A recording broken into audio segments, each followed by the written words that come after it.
Donc là, l'idée, c'est de vous brosser un petit peu les soutiens et la politique pour le livre et la lecture du Conseil régional Hauts-de-France. Alors pour certains, ça va être déjà entendu puisque c'est au niveau du livre express, on l'a déjà mis en place. Alors, je veux bien qu'on peut passer à la diapo suivante. Voilà. Donc, il faut savoir que les grandes orientations et la mise en œuvre de la politique culturelle régionale s'articulent autour de trois ambitions qui est la créativité, un dialogue permanent entre acteurs culturels, territoires et habitants, et le rayonnement culturel de la région. Donc ces ambitions, ces trois ambitions, vont s'incarner. Donc là, on peut changer la diapo sur plusieurs axes. L'axe 1 donc s'appelle création et créativité. On a un axe 2, éducation et métiers. Un axe 3, rayonnement de la région et développement à l'international. Et l'axe, alors non, c'est l'axe 4, excusez-moi, j'ai mal lu voilà. Et l'axe 3, c'est la vitalité, accompagner la vitalité des territoires en interaction avec les habitants. Donc voilà, à partir de ces quatre axes-là, il va y avoir des dispositifs un peu plus précis qui vont répondre à ces ambitions-là. Et chaque projet donc va passer, doit absolument s'inscrire dans un de ces quatre axes. Donc on va pouvoir aller maintenant voir un peu plus près ce que veut dire l'axe 1 en création et créativité. Grosso modo, ça se place en deux gros blocs. La création libre, où là, on va trouver toutes les aides pour les auteurs de la région, donc des aides qui vont être comme des bourses pour faire, on appelle ça un fonds de soutien à la création, ou des aides également pour des auteurs plus en émergence, donc qui auront justifié de moins de 3 ouvrages édités à compte d'éditeurs. Mais ça, on va revenir plus précisément. Et on a un autre gros axe qui s'appelle Novaction. Et là, c'est plutôt de la structuration de la filière. Donc, c'est par exemple dans ces axes-là qu'on va soutenir l'Agence régionale du livre et de la lecture, puisque c'est une association qui est là pour structurer la filière du livre en région, mais aussi des associations telles que l'association des éditeurs, l'association des libraires, voilà, etc. Après l'axe 2, alors non, on va continuer sur notre axe 1. Excusez-moi, on va continuer sur l'axe 1 où on va vraiment parler de la création, le fonds de soutien de création libre, dont l'objectif est vraiment d'accompagner des auteurs, des acteurs culturels dans leur démarche de création, ce qui encourage une vitalité artistique en région Hauts-de-France. Et ce qu'on va regarder donc pour les auteurs, puisque c'est ce qui va nous concerner aujourd'hui, ça va s'adresser aux auteurs, voilà, au sens large. Ça peut être un écrivain, un illustrateur, mais un poète. Quand écrivain, c'est dans toutes les formes et les genres qui existent. Des illustrateurs, des traducteurs, mais on va au moins demander à ce que l'artiste, enfin l'auteur au sens large, ait au moins publié à compte d'éditeur au moins 3 œuvres personnelles sur une période de 10 ans. Et bien évidemment, cet auteur-là doit résider en Hauts-de-France. Donc, on va lui demander un projet qu'il va devoir décrire, voilà, un projet d'écriture, un projet de création, voilà, et qui doit s'inscrire dans une démarche de création à compte d'éditeur, voilà, et c'est une aide forfaitaire qui peut atteindre jusqu'à 5 000 € au niveau du plafond. Donc ça, c'est vraiment le premier fonds de soutien. On aide à peu près 14 à 15 auteurs par année. Ça passe au sein d'un comité d'expertise où là, on a plusieurs personnes de la chaîne du livre qui va lire, qui va regarder les projets, voilà, et qui va donner un avis consultatif pour la région et qui sera ensuite voté en commission délibérante à la région, voilà, Hauts-de-France, en sachant que une décision comme ça prend du temps. On est grosso modo sur deux sessions dans l'année avec au moins 4 mois d'instruction de dossier, parce que entre le temps de recevoir le dossier, d'en avoir un certain nombre, de convoquer un comité d'expertise et après de respecter toutes les dates de calendrier de la région, voilà, il faut au moins compter 4 mois. Le deuxième fonds dans cet axe 1, donc là on peut changer de diapo, Adeline, c'est le fonds de soutien à l'émergence qui a pour but de renouveler la création artistique en région Hauts-de-France, donc de faire du repérage de nouveaux créateurs et d'accompagner leur professionnalisation et la structuration de leur activité, donc en tant qu'écrivain en devenir. Donc pareil, on va demander à ce que le bénéficiaire en voie de professionnalisation doit résider en Hauts-de-France et qu'il ait au moins publié 1 ou 2 ouvrages à compte d'éditeur. Enfin, 1, voilà, il faut qu'il en ait au moins 1. En dessous de 3, quoi, en fait, puisqu'après, il basculerait dans l'autre catégorie de la bourse de création. On va regarder bien évidemment un projet très précis et qui doit démontrer comment ce projet s'inscrit dans une démarche de professionnalisation. Voilà, c'est une aide forfaitaire qui peut aller jusqu'à 50% du coût total du projet. Voilà, et toujours examiné par un comité d'experts. Donc ça, c'est les deux gros dispositifs de soutien de l'axe 1 qui est pour favoriser la création littéraire en Hauts-de-France. Après, si tu veux bien, Adeline, toujours dans cet axe 1, alors c'est un peu, voilà, je ne sais pas si on a des libraires ou on a des éditeurs connectés aujourd'hui, mais on a un axe de fonds de soutien à la librairie indépendante qui va se situer autour de 2 gros programmes. Un, c'est une aide au programme du développement annuel de l'animation de la librairie indépendante. Donc pour ça, il y a un bénéficiaire cible que vous pourrez trouver de façon plus précise dans le règlement d'intervention. Et cette aide a vocation à soutenir des libraires, des librairies indépendantes qui vont sur l'année être très investis dans une programmation culturelle sur le territoire. Donc faire venir des auteurs dans sa librairie, participer à des salons du livre de leur territoire, participer à des jurys, etc. Donc on regarde un programme de développement annuel de ces animations et un soutien qui est plafonné à 5 000 € peut être abondé à la librairie. L'autre grand axe pour la librairie, c'est de l'aide à l'investissement pour soutenir une attractivité du point de vente. Donc, ça peut être de l'acquisition de matériel, du mobilier informatique, des travaux d'agencement. Et l'autre axe en investissement, c'est aider une librairie à renouveler un stock, à le développer, à le constituer, aller sur un stock qu'il n'avait pas, etc. Et là, pareil, on a une enveloppe d'investissement pour la librairie indépendante. Voilà, donc c'est 2 grands axes. L'animation, parce qu'on considère les libraires indépendantes comme des animateurs culturels de territoire, et leur développement en investissement.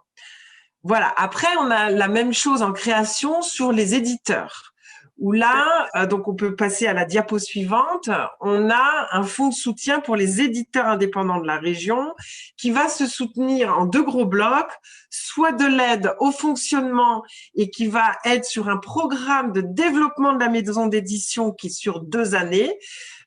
Et là, il va falloir que la maison d'édition nous montre comment elle va anticiper les 2 années à venir en termes de développement, donc de création de titres, de création de collections, de diffusion, de distribution, etc.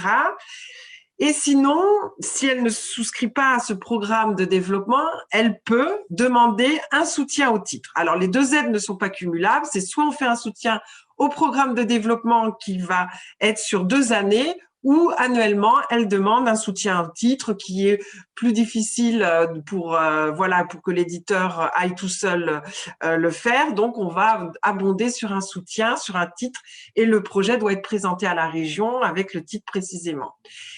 L'autre aide, ça va être une aide à l'investissement. Et là, c'est toujours dans l'idée de moderniser l'entreprise. Voilà, donc ça peut être de l'acquisition de matériel informatique, du soutien, voilà, logistique par rapport au stock, etc. Donc, pour le programme au développement, c'est plafonné à 13 000 euros et pour de l'aide au titre, c'est plafonné à 3 000 euros. Pour le soutien à la modernisation, le soutien forfaitaire est de 5 000 euros, plafonné à 5 000 euros. Donc, en fonction des devis, voilà, je vais peut-être pas rentrer dans les détails. Si des gens veulent vraiment les détails des dispositifs, ils nous appellent. Mais de toute façon, ils sont accessibles aussi bien sur le site de la R2L que sur le site de la région. Alors après, on va toujours dans l'axe 1 de la création, permettre à des artistes d'être accueillis sur nos territoires pour pouvoir créer, voilà. Alors généralement, ce peuvent être des collectivités ou des associations qui doivent résider en Hauts-de-France et qui veulent accueillir là un auteur, écrivain, illustrateur, traducteur, pour qu'il réside, voilà, pour qu'il vienne dans notre région. Mais pour le coup, là, l'auteur n'est pas forcément un auteur résident en région. Là, la collectivité ou l'association peut avoir envie d'accueillir un auteur, mais dans ce volet-là, il y a vraiment l'idée de création. C'est vraiment une bourse pour donner les conditions de créer un auteur. On aura un autre dispositif qui sera pas dans cet acte-là, dans cet axe-là, pardon. Mais là, on est vraiment dans l'idée d'accueillir un auteur et lui donner les moyens aussi de créer une œuvre personnelle en résidence, avec aussi l'idée de rencontrer de temps en temps des publics. Mais c'est moins une résidence de médiation. Là, on est vraiment sur une résidence de création. Voilà. Donc là, on va pouvoir passer à la voilà, et on va arriver à la diapositive suivante, où là, on est vraiment dans l'axe éducation et métier, où on a un gros dispositif que vous connaissez peut-être, qui est le PEPS, et on peut passer sur sur la diapo suivante, qui est l'idée de favoriser l'accès à la culture des lycéens et des apprentis de la région. Vous savez que la région a compétence pour les lycées, enfin voilà, tout ce qui est lycée et apprentis. Et donc l'idée, c'était de faciliter cette rencontre avec le milieu culturel. Et donc ce dispositif PEPS, qui s'appelle Parcours d'éducation, de pratique et de sensibilisation à la culture, et l'idée qu'un groupe de lycéens va suivre pendant 4 ou 5 séances des artistes pour découvrir et aussi créer des choses avec cette équipe-là. Ça, c'est un appel à projet. Ce qu'il faut savoir pour les associations qui veulent candidater à cet appel à projet, ils doivent absolument avoir l'agrément. C'est vraiment l'agrément de l'Éducation nationale. C'est vraiment une porte, enfin vraiment une condition obligatoire pour pouvoir candidater à un PEPS. Voilà. Alors vous, c'est plutôt un PEPS dans les murs, puisque le PEPS hors les murs, c'est surtout pour les établissements d'enseignement qui vont solliciter la région pour pouvoir faire sortir les élèves. Alors que le PEPS dans les murs, c'est vraiment les équipes artistiques qui vont proposer une œuvre pour aller dans les lycées et pour aller dans les lycées offrir un parcours d'éducation artistique. Voilà. Donc du coup, ça bougeait. Je voulais dire quelque chose par rapport à ça. Donc les associations culturelles peuvent bien évidemment proposer un parcours, qui va se traduire comme un catalogue pour les lycées qui choisiront un parcours que vous aurez modélisé en tant que structure associative ou artiste. Voilà. Donc après, on peut passer à la diapo suivante. On arrive toujours à l'axe 3. Alors, je ne sais pas, la diapo suivante, en fait, qui est toujours cet axe-là, mais qui est une résidence, voilà, d'implantation artistique, où grosso modo, là, on est plus dans de l'accueil d'artistes, voilà, pour de médiation. Moi, j'appelle ça plutôt de la médiation, pour que l'artiste puisse être plutôt en proximité sur un territoire d'une période assez longue et de transmettre comme ça l'art et la culture sur un territoire. Donc, il faut vraiment modéliser de la part de la collectivité, de l'association et des artistes un projet qui va faire que l'équipe artistique va être là de manière assez longue pour renforcer et valoriser une présence sur un territoire d'artistes. Pareil, l'artiste, c'est pas obligatoirement un artiste de la région. Voilà. Donc tout ça, c'est fait en concertation avec la région et le territoire. On doit normalement s'articuler ça autour d'une convention. Alors dans le livre, on est sur des temporalités un peu plus légères que 1 à 3 ans. Et c'est une question vraiment de partenariat qu'on va construire ensemble pour vraiment faire une résidence d'implantation. Voilà, donc ça, il faut vraiment appeler la région quand vous avez envie d'avoir cette démarche, puisque l'idée, c'est vraiment d'être en co-acteur de cette résidence-là. Voilà. Alors après, on peut passer sur la slide suivante qui est sur l'axe 4, sur l'attractivité et le rayonnement, où on va avoir 2 volets. Un volet haute culture qui est plutôt d'exporter et de valoriser des équipes artistiques à l'extérieur. Par exemple, là, c'est sur ce dispositif que la région accompagne, par exemple, le Salon du Livre à Paris, Livre Paris, où il y a, par exemple, un stand région, enfin voilà, qui est tenu par l'association des éditeurs et par la R2L, où on va essayer d'avoir où on tend à avoir un stand montrant la diversité éditoriale qui existe en région Hauts-de-France, mais où on veut que ce soit aussi un stand animé et grâce à la R2L, donc qui met en place des actions de rencontres autour de thématiques sur le stand. Bon, cette année, malheureusement, vous savez bien que le Salon du Livre est annulé encore une fois à Livre Paris. Néanmoins, l'association et la R2L sont en train de monter une opération voilà, pour remplacer ce manque, pour montrer et donner à voir le monde de la création par rapport aux éditeurs. Vous aurez l'occasion d'avoir un salon virtuel sur la création des éditeurs en région Hauts-de-France et avec des rencontres aussi autour du livre. Voilà, entre la R2L et l'association des éditeurs qui sont en train de nous concocter tout un petit programme. Voilà, ça va être aussi un programme où on a aidé la R2L à aller en Belgique pour des tournées de surdiffusion, etc. Et après, le gros dispositif qu'on a, c'est un accompagnement des événements et des temps forts. Donc là, on peut aller peut-être sur voilà, les temps forts culturels où l'idée, c'est d'accompagner des opérateurs de festivals, d'expositions temporaires, de rencontres, de manifestations artistiques sur le territoire. Pour ça, il faut proposer une programmation artistique ponctuelle, exigeante, contribuant au rayonnement et à la vitalité de la filière. Voilà, on regarde aussi comment le temps fort favorise l'ouverture au public, comment tout ça est pensé et par rapport à l'organisateur, l'élargissement, la sensibilisation des publics et y compris des temps forts professionnels et l'implication et la participation des habitants du territoire. Et comment ça contribue au rayonnement régional. Donc, par exemple, sur ces opérations-là, nous en région, on va être vigilants pour le livre et la lecture, à ce que les auteurs soient des auteurs à compte d'éditeurs, respectant la charte, intégrant des modalités partenariales, notamment avec les librairies et les territoires.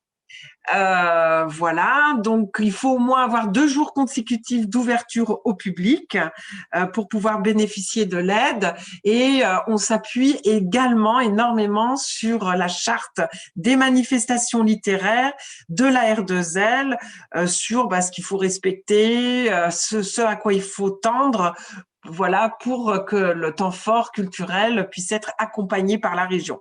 Donc pour nous, l'outil de la charte de l'AR2L, la charte des manifestations littéraires, je ne sais pas si vous la connaissez, mais elle est en ligne sur le site de l'AR2L, est vraiment des critères d'appréciation de la région, puisqu'on l'a travaillé ensemble et qu'elle avait été demandée par la région, en fait, cette charte-là. Voilà, le financement est versé sous forme de subvention qui ne peut pas excéder 30% du coût total du temps fort. Donc pour ça, si vous avez un projet, le mieux effectivement, c'est de nous contacter et de bien regarder aussi les critères d'appréciation de la région sur ces temps forts. Voilà. Après, peut-être on peut passer, Adeline, à la… Voilà. Et donc, pour vous informer des dispositifs, on a un guide des aides que vous trouvez ici, qui sera bien évidemment, je pense, en relais à la R2L. On peut vous l'envoyer par mail aussi, on l'a en mail, voilà. Et ce qu'il faut savoir, c'est qu'à la région, toute demande de subvention doit être déposée sur une plateforme en ligne. On ne peut pas instruire des dossiers qui viennent par courrier ou papier. C'est toute la chaîne de l'instruction qui se passe de façon numérique et donc aucun dossier pas déposé sur aideenligne.hauts-de-France ne peut être instruit. Cette plateforme, elle l'ouvre à l'automne, où là, on commence à recueillir les projets pour l'année N+1. Donc, c'est-à-dire qu'à l'automne, en octobre, voilà, généralement, elle ouvre fin septembre. Je dis bien, je peux pas vous donner de date précise parce que parfois, on la recette, on est obligé de la retester, de l'améliorer. Il y a des dispositifs un peu qui peuvent évoluer, mais grosso modo, elle ouvre fin septembre et elle ferme le 15 avril de l'année pour que nous, on ait tout notre stock et qu'on puisse instruire pour les dernières commissions permanentes. Donc, les commissions permanentes, c'est l'Assemblée des élus du Conseil régional qui valide et vote les subventions. Donc là, généralement, là aujourd'hui, par exemple, je suis en train de finaliser la dernière commission permanente de l'année 21. En sachant qu'en plus, cette année, c'est une petite année particulière puisqu'on est en année électorale et que voilà, les élections régionales, si tout va bien, auront lieu fin juin. Voilà. Alors, j'espère que j'ai été claire, mais voici grosso modo tous les axes de soutien de la région pour la filière livre.